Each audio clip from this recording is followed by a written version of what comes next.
Hello, hello, everyone. Happy Monday. I hope that you all had a great weekend. It turned into winter where I live in Jackson Hole. So it was 25 degrees this morning. It snowed a bit during the weekend. There, I'm just looking outside. There is a dusting of snow on the ground in town. So that's what we're dealing with. But I hope that you had a great weekend as well. So I just want to say that I'm talking about a topic every day this week, but you are also welcome to ask any questions that you have in the comments, and I will get back to you as well at the end of kind of what I'm talking about. So it doesn't have to be related to the topic at hand. It can be anything about your sleep or about how I help people figure out their sleep. So just feel free to put your questions in the chat and I can answer those. All right. So today I want to talk about why you are tired during the day and wired at night. So many of my clients say this, and that's why you aren't able to sleep, right? It's like you're wired when you want to be sleeping, and then you're tired all day. But what this means is that your cortisol levels are out of whack. And before I explain how that works, I also want to talk about cortisol. I actually had someone respond to a post recently, "What is cortisol?" And I'm like, I guess I shouldn't assume that everyone knows what cortisol is and what it does. So, cortisol is a stress hormone. That's what it is most known for. But it's also the hormone that wakes us up in the morning and keeps us alert throughout the day. So we do want to be releasing cortisol at the right times. And cortisol also responds to inflammation. So whenever there's inflammation, the body releases cortisol because it's an anti-inflammatory hormone. So that is partly has to do with why your body's releasing cortisol at night. But we want cortisol to be lowest first thing in the morning and then spike to its highest level within 2 hours of waking up and then gradually go down throughout the day. So I'm actually going to share my screen so you can see what that looks like right here. So this is the Dutch test that I use to look at cortisol levels and sex hormones and liver function and lots of other things. But one of the great things about this test is that you take 5 samples in 24 hours so we can see your cortisol pattern throughout the day. So many people tell me that, they got blood work done, cortisol is normal. So that means that it's in range at that second in time. In the morning, usually, is when you take a fasting blood test and see your cortisol levels. But we need to know what it's doing throughout the entire day. Just because it's normal in the morning doesn't mean anything about what's happening in the middle of the night or what's happening at bedtime. So in this graph here, you can see the black lines represent the normal ranges. So there's the low range limit you can see at the bottom, and then the high range limit you can see at the top. So ideally, cortisol levels should be in between those two black lines. And you can see how both of them, it's low at waking, then it spikes, and then it goes down throughout the day. So that's the ideal ranges. Now, the red line were actually my cortisol pattern when I wasn't sleeping. So you can see that waking, and I will say that waking also represents the middle of the night. That's how the test is measured. So if you wake up in the middle of the night, you actually take a sample in the middle of the night, and then you take one as soon as you wake up in the morning. And then, so that is what this waking represents, is both of those measures. So that shows, this is a urine test. So it's showing how much cortisol was excreted in your urine throughout the night until the morning. So you can see my cortisol is super high in the middle of the night, right? It's higher than it is the rest of the day. It's way higher than it should be. And then it just goes down all day long. This explains, okay, why I was awake in the middle of the night. Because when the body releases cortisol, cortisol is our stress hormone. So what it does is it gives us energy. It's literally preparing us to survive in the moment in that fight or flight response. And so it's going to give us energy. It's going to make our mind race or focus and concentrate because it's thinking, okay, what do I need to do to survive in this moment? It's also a painkiller. Like I mentioned, it is an anti-inflammatory, and it increases our heart rate, blood pressure, and body temperature. So those are things that we don't want happening in the middle of the night when we're trying to sleep. So this is why I was waking up at 3 a.m. every night, and it took me a couple hours to go back to sleep. And then because I wasn't getting that normal spike, so again, it's supposed to be lowest in the morning and then spike within 2 hours of waking up. That is what wakes us up and makes us alert throughout the day. So instead, cortisol is just going down as soon as I wake up, and I'm not getting that energy spike. So I just felt tired all day. And of course, I'm also tired from not sleeping well, but it also has to do with cortisol levels. So yeah, so this is something that we want to be looking at, right? Is why is the body releasing cortisol at night when it shouldn't be? And why is that happening? And I will add, so some of my clients have trouble falling asleep at bedtime, and I will see this spike happen at night, which totally explains why they are having such a hard time falling asleep. So it can either be high at bedtime, in the middle of the night, or both. And then, but usually if you're then tired throughout the day, then it's just, it's really low throughout the day. All right, so I'm going to stop screen sharing here if I can. And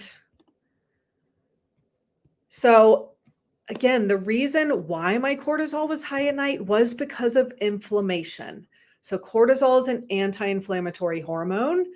And so that is why I was awake, because my body was releasing cortisol. Now, what we want to know is, why was my body releasing cortisol in the middle of the night? Because yes, I can recommend a supplement to lower cortisol, but you don't want to be taking that long term. A lot of my clients come to me and they're already taking phosphatidylserine or cortisol manager, which has phosphatidylserine in it. And that helps lower cortisol directly. And sometimes I will recommend something like that for my clients temporarily. But we don't want to be taking something to force the body to lower cortisol for a long time without addressing why the body's releasing cortisol. Because the body's releasing cortisol for a reason. And if it's doing it to protect the body from inflammation, then we don't want to suppress that for a long time. So I don't recommend taking anything like that long term. So the reason my body was releasing cortisol in the middle of the night was because I had a parasite. So that's where the other tests that I run. So I run this Dutch test, it's called, to see what's going on with your cortisol pattern, what's going on with sex hormones, what's going on with liver detox. It also looks at B vitamins and melatonin. This one test gives me so much information. But then we need to figure out, okay, why is the body releasing cortisol in the middle of the night? One of the most common reasons is because of a pathogen in the gut. And I had a parasite that I had probably had for 13 years from when I traveled in Nepal and India and got really sick. So and I see this commonly in my clients, especially if you're waking up at like 3 or 4 a.m., pretty much the same time every night, and it takes a couple hours to go back to sleep, or you don't go back to sleep at all. It's likely because you have a pathogen in the gut. So I use the GI map, which is a stool test to show what's living in the gut, including pathogens that interfere with sleep. And then some of the other common reasons why you might be waking up around 3 or 4 a.m. can be from blood sugar. Whenever your blood sugar levels drop too low, your body releases cortisol, because again, cortisol gives you energy. It literally puts glucose back into your cells to raise your blood sugar. And then the third most common thing I see for waking up in the middle of the night and having that high cortisol is liver detox issues.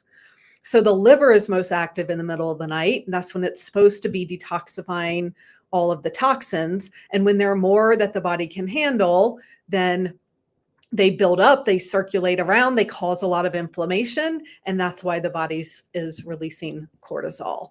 So that's what we also want to look at is, okay, is what's going on with your cortisol pattern that's making you tired during the day and then wide awake at night? And then what is causing that? And then when we fix those, then your body has the normal cortisol pattern, and then you can sleep well and feel alert and awake during the day as well.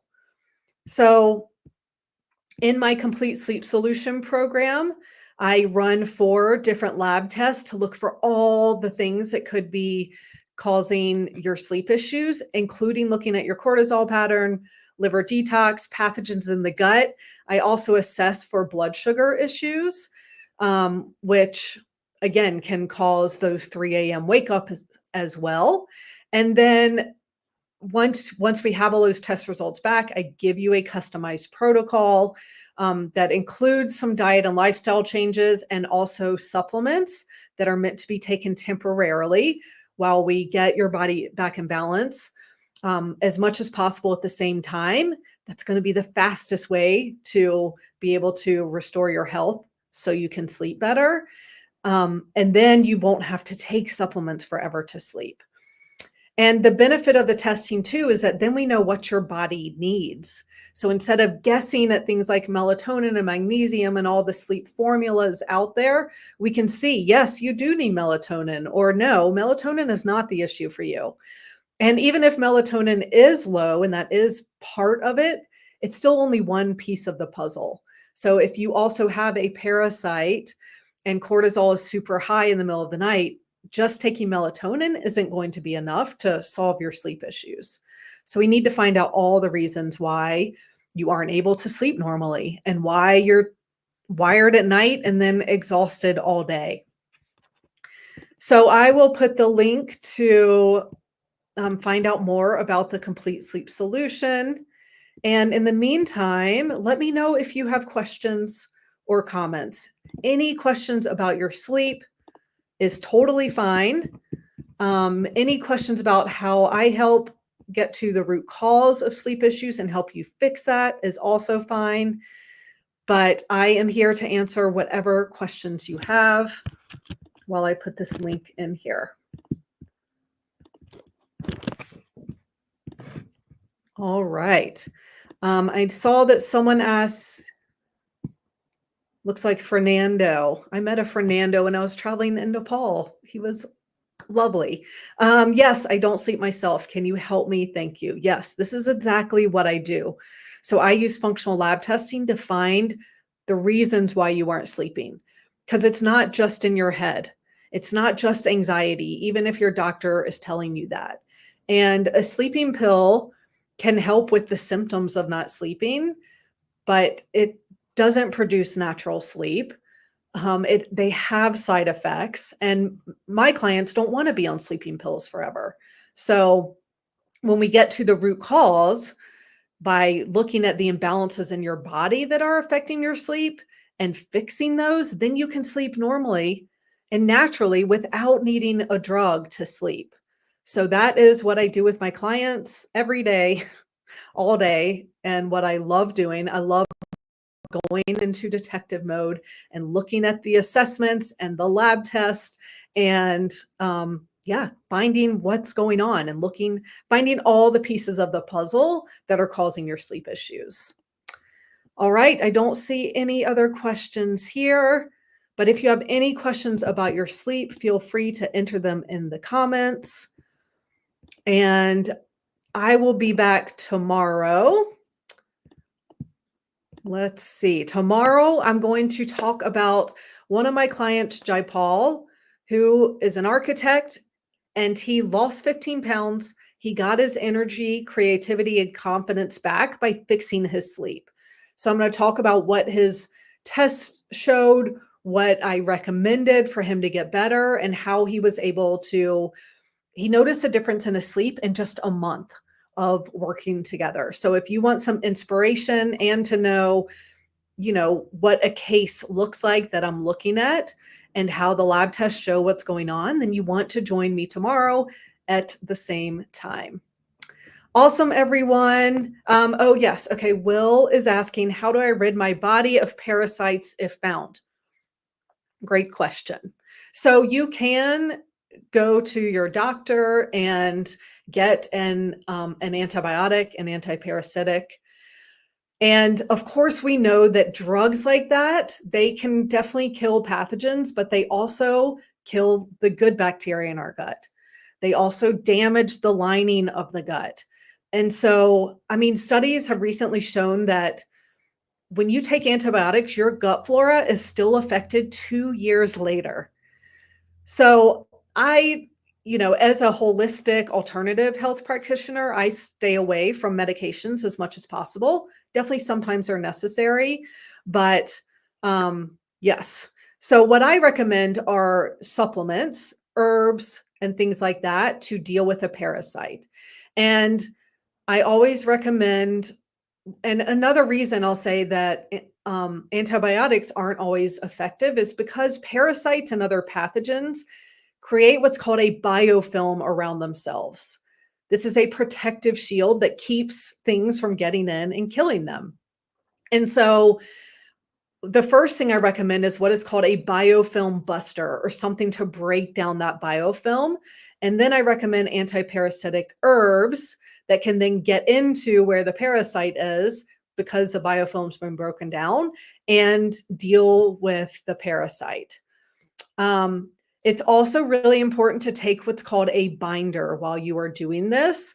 So as those pathogens die, they release a lot of toxins, which then your liver has to deal with. So a binder is something like activated charcoal, or a zeolite or bentonite clay. I like to use something that combines multiple binders. So it's called a broad spectrum binder. And that those binders pull or attach onto those toxins and pull them out of the body so that your liver isn't having to deal with them. So that's an important part of dealing with a parasite as well, and why I don't recommend just taking a drug to deal with it.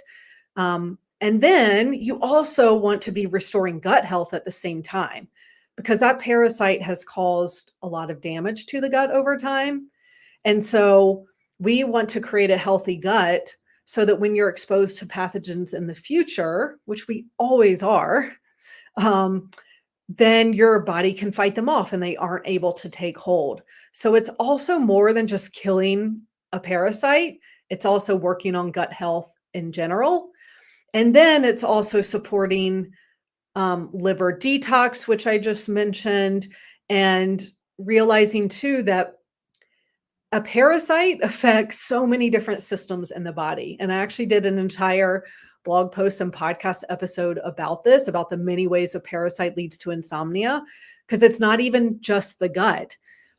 It also, let's see, it affects liver detox, like I mentioned. It ends up affecting our hormones because when the body's constantly releasing cortisol to deal with a parasite or stress of any kind, that takes resources away from our sex hormones. And so then those get out of balance. And so hormone imbalance is also a piece of the puzzle that I'm looking at. And then, when your gut isn't healthy because it's been damaged from a parasite, that affects the nutrients that you're able to absorb from foods. And so then minerals get out of balance. And then when minerals get out of balance, the body holds on to heavy metals because heavy metals can do part of the job of minerals, but not all of it. And they are toxic, but then heavy metals start building up. So there are so many different systems in the body that a parasite starts affecting that we also need to address for you to be able to fully get your body back in balance and restore your health so you can sleep normally. And Will, yes, you also asked, can parasites impact apnea? They can because they cause inflammation. There are actually studies linking H. pylori, which is a bacteria that lives in the stomach, to sleep apnea, to obstructive sleep apnea. I'm not sure if there are specific studies linking parasites yet at this point, but I think I know that they can because of the inflammation that they cause. Sometimes obstructive sleep apnea is from inflammation. Everything's inflamed. And so that makes the passageways smaller. And so then it becomes harder to breathe and they can more easily get blocked when you're sleeping and lying down. So, yes, parasites can impact apnea for sure. All right, everyone. Thank you so much for listening. And I will be back tomorrow at the same time, 8:30 Mountain Time, 10:30 Eastern Time. I hope you're all adjusting to daylight savings time well. And I will talk to you soon.